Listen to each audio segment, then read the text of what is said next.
Então, bem-vindos, pessoal, a mais uma análise hidrogeológica aqui para o canal. E dessa vez vamos analisar uma propriedade no município de Serrinha, no estado da Bahia.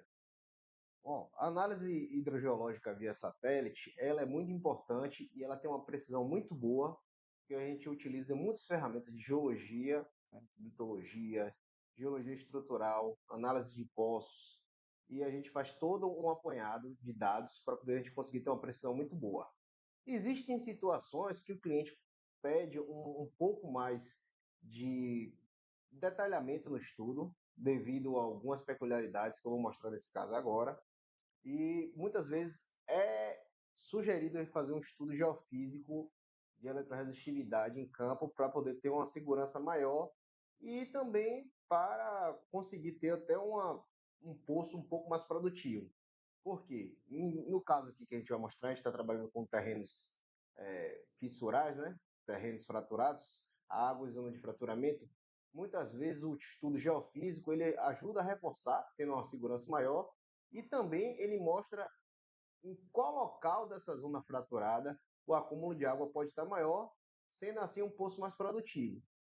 Ele também é utilizado algumas vezes quando existem situações bem delicadas, em que, por exemplo, existe muito poços secos na propriedade e um certo local que a gente faz análise, ele fica muito próximo ao poço seco e o cliente não tem a segurança na hora de fazer a locação, porque ele já furou muito poço seco, e a gente faz a geofísica às vezes para mostrar ali um local que a gente pode estar fazendo a perfuração com segurança, ou também um local que tenha uma probabilidade, né, uma potencialidade de ter uma vazão. Então vamos dar uma olhadinha aqui na prática, um estudo de caso que a gente fez, que aconteceu justamente isso.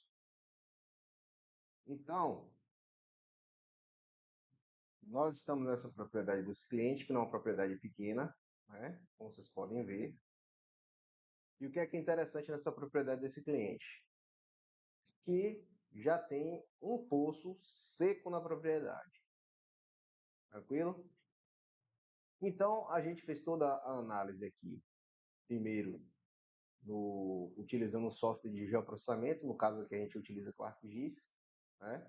Então a gente viu que as unidades geológicas que mais são presentes na região são os granitos, ou seja, são fraturamentos em granito, né? Então tem os gneiss bandados, mas o granito é o mais presente na região. Tranquilo? Então vamos dar uma olhadinha aqui na situação também de poços. Tranquilo? Então vamos lá. Jogando aqui a geologia que a gente fez todo o estudo utilizando o software GIS, né, o ArcGIS, e jogando os poços que a gente já tem base, e também os lineamentos traçados. São lineamentos, são macroestruturas. Nesse caso aqui, eu foquei já nas estruturas que tendem a ser estruturas de tração, ou seja, estruturas que se abrem e têm uma maior probabilidade de acúmulo de água. Então, logo perto aqui, você já vê um poço com a vazão para a região boa, em que ele está associado a esse lineamento aqui de tração. Tranquilo? Então, todo estudo geológico a gente começa do macro e vai para a situação de campo. Então, a gente olhou já todos o comportamento estrutural da região, porque aqui a gente vai tratar muito de estrutural, se a gente está tratando de aquífero fissural, e a gente conseguiu interpretar alguns fraturamentos na propriedade que estão referentes a esses macroestruturas regionais. Então, a gente já vai ver a nível agora de propriedade, né, esses fraturamentos. Então, tem um grande fraturamento na propriedade que está do lado do poço seco. Então, se a gente fosse fazer uma alocação aqui, nesse caso, utilizando todas as ferramentas, a gente teria alocado mais ou menos aqui, em alguma parte dessa zona fraturada aqui interpretada. Só que ela está muito próximo de um poço seco. Isso é, tanto para o cliente quanto para uma análise dessa, algo que diminui um pouco mais a segurança. Então a gente sugeriu fazer um estudo geofísico. Então a gente faz um estudo geofísico de eletroresistividade, cortando, né, perpendicular à estrutura que a gente quer estudar. Então a gente fez esse estudo geofísico, né, de aproximadamente 300 metros, cortando o início aqui a noroeste, finalizando a sudeste, e a gente passa praticamente pelo poço seco e passa pela estrutura que a gente quer fazer analisado. E o resultado desse estudo geofísico em campo foi esse.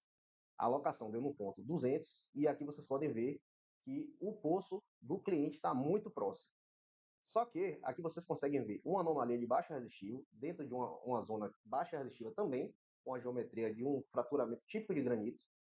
E aqui vocês podem ver que o cliente fez a alocação dele. No caso, não se sabe muito bem como foi feita a alocação, foi provavelmente alguém da região que fez, sem nenhuma técnica geológica, nenhuma técnica científica, simplesmente utilizando o conhecimento empírico, e fez essa alocação numa parte que está fora desse fraturamento. E quando você vê a geofísica, você vê esse alto resistivo aqui mostrado.